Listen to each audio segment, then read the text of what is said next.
ఇప్పుడు chicken fry చేసుకుందామండి.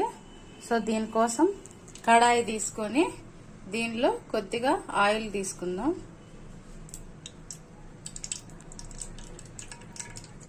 ఇప్పుడు దీనిలో ఒక ఉల్లిపాయ, ఒక పచ్చిమిర్చి వేసుకొని వేయించుకుందాం.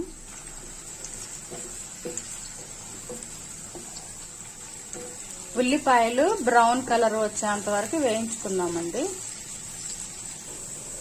ఇప్పుడు దీనిలో కొద్దిగా కరివేపాకు వేసుకోండి.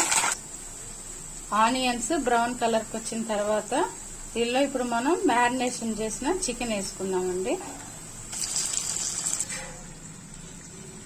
ఇలా చికెన్ అంతా వేసుకున్న తర్వాత హై ఫ్లేమ్ లో పెట్టుకొని ఒక 5 నిమిషాలు ఉడికించుకుందామండి.